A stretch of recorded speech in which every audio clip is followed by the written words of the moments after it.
Hello and welcome back to Hollow Acres. If you're new here, my name is Stephanie. If you're not, welcome back. What I am doing right now is transplanting my very heavily sown tomato plants. The dog barks. It's kind of one of those things you either get used to or you don't listen to. So. What I'm transplanting right now is Kellogg's Breakfast tomatoes. They are definitely way out of space and nutrients. Stop, dude! The way that I transplant my tomato plants is I fill up my pot first, I dig all the way down to the bottom with my finger, and I transplant it very, very deep. This helps to build up the root structure at the bottom of the plant, which is very important for tomatoes.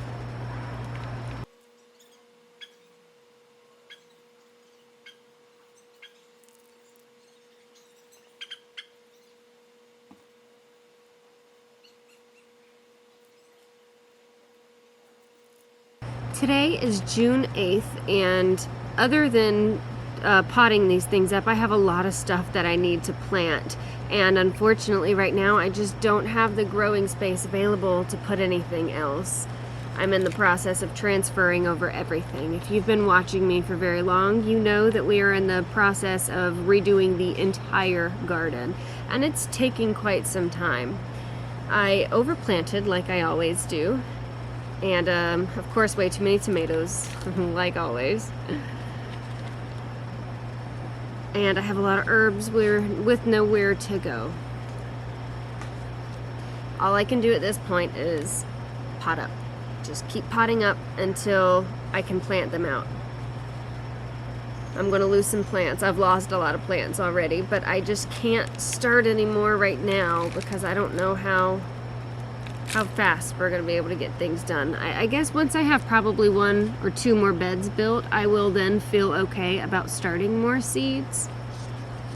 But right now, I just need to make sure that I have space to put everything that I already have growing. Oh, little tiny. I'm going to put you in here with this other little tiny.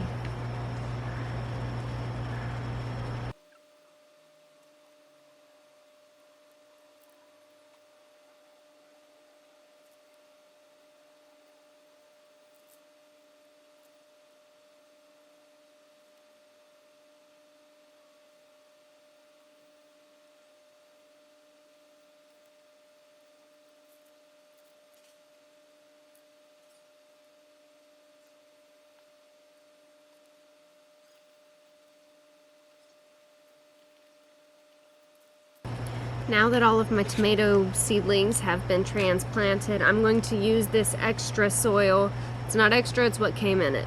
Topping off any that are a little low in soil. The roots are just going to decompose, add a little bit of nutrients back in, and it'll all just be fine. It's all going to work out.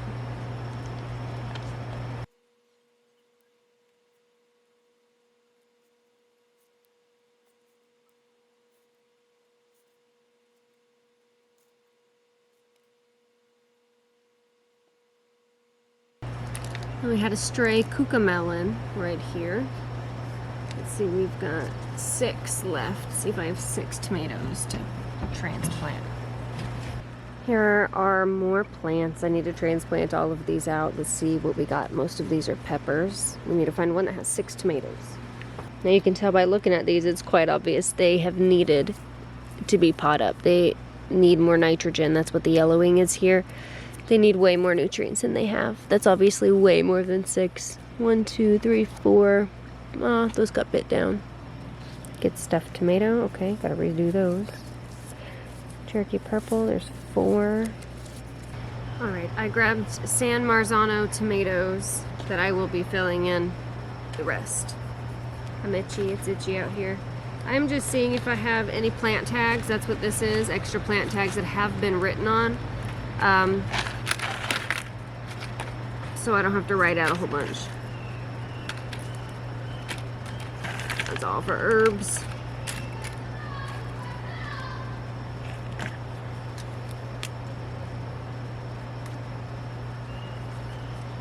Making sure. Yep, Kellogg's Breakfast. San Marzano that I am putting over here. That is that is a lot of Kellogg's breakfast tomatoes. I overplant. I always do it. Ooh, broke that right at the root. That should make it though. Be more gentle. The tomatoes have been moved and I am now potting up the peppers. I am not recording the most tedious act of all of this, which is filling up the pots and putting them in trays. They're all filled up. I'm just showing you how I'm potting them up. So here we have the jalapeno pepper. Jalapeno without the spice. Now I love jalapenos. I will roast them, wrap them in bacon. Not always, but they're really good with bacon wrapped around them, even stuffed with cream cheese. Poppers. I will just eat jalapenos. Totally fine with it, but nobody else in my family can. So I would like for everyone to eat the jalapenos, and if they don't have spice, the jalapenos, then this should work out just fine. I'm growing both, jalapeno and jalapeno. Now, I'm going to pop off these lower leaves here. And with the jalapenos, with peppers, really, any peppers, yes, they are related to tomatoes, but you don't want to plant them super deep like you would plant tomatoes. You would go slightly, and I just mean very slightly, above where you pull it out of, so how it's currently growing. So here we have our little plant. All right, you can see my dirty hands, of course, but our pepper plant. So I'm going to bury it to right about there, right above that white line, just slightly.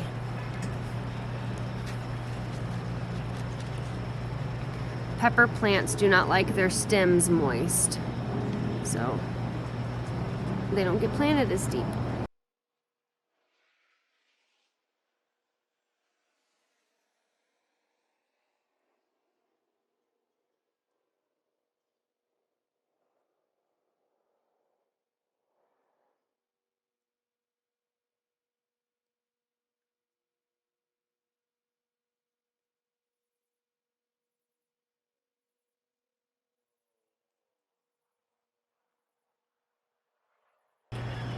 This is an unknown tomato. What I'll probably end up doing with this is putting it out back in my backyard by my kitchen door. It doesn't get much sun, but last year it randomly grew a tomato. So, well, it was a cherry tomato. I don't really think that matters, but I'll try it.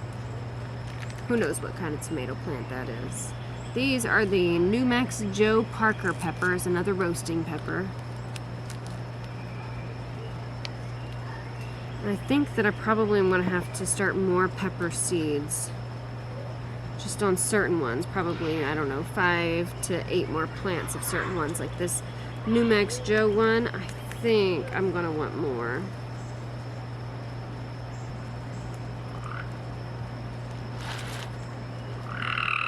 Hey, there's a frog over there and it's really loud. I can't see it, but it can see me and it keeps croaking at me.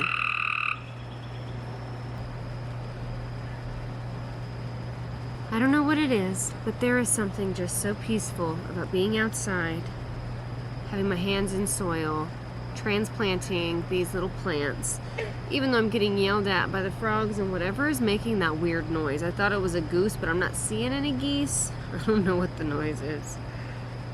This is a lovely time for me to have some downtime and just kind of think through things. That noise. Lately, I have not been too consistent with the content that I have been putting out. And in all honesty and complete transparency, the reason for that over the last couple of weeks is because YouTube has started siphoning all of my watch hours. If you don't know, if you're not a content creator and you're just watching YouTube because you like YouTube, you may not know that it requires that we get not only 1,000 subscribers to be monetized, but we also have to have 4,000 watch hours. I was at 3,500 watch hours and it siphoned them all the way down to like 1,200. So I got really discouraged. Not really discouraged actually, I was really irritated by it. You know, I'm thinking all of the work that I have put into creating the whole online brand, if you will, all of the online stuff, And I realize I'm not doing the best job at it. It's a lot. It really, really is. And technology's not my strong suit. But I was really irritated, so I haven't done any editing. I've done some recording. Posted yesterday and then on Monday, but I'm gonna work at getting better with my content and also with, I don't know, maybe giving more information. What is it exactly that you are looking for? If you watch my channel frequently, I'm sorry, it's a frog. Obviously, it's homesteading stuff, right? Mostly gardening, and I do kitchen stuff, and I have been a certified herbalist for a little over 8 months now, you know? So I have put out some content geared towards that, but the things that I feel like I'm super interested in and I think other people should be watching are getting almost no views, whereas just doing work in the garden, seriously, put on a time lapse, we're just going fast with our tractor, and so many views. So I don't know what it is that you guys want. I'm totally kidding, slightly serious, but let's have fun with it, okay? What is it that you would like to learn from me, or what kind of content do you feel that I should be putting more out of? Out of more? I don't know. I would love to hear your input and feedback. I am trying to grow my online businesses also with the social media thing. YouTube is free, right? So the more people that I can get in front of and have people discover our videos and start following along with us as we're going through things. We're not the only ones who live in suburbia and who are homesteading and who want to learn more about homesteading and who want to connect with more homesteaders. I know I'm not the only one. Still have quite a bit to pot up. I also have to water everything before it's too dark for me to see. So I'm gonna go ahead and do that. I know it's loud here at the end. That frog, it's right there on the chair. It's probably hidden up underneath a piece of wood that's holding my my plants. Bug, a gnat flew in my eye. It keeps happening. I'm gonna go ahead and end this video here. I want to thank you so much for hanging out with me today. If you like this video, please hit the thumbs up. Please leave a comment down below. Answer my question, okay? I think the frog says goodbye or get off. I don't know. Thanks for stopping by. We'll see you next time.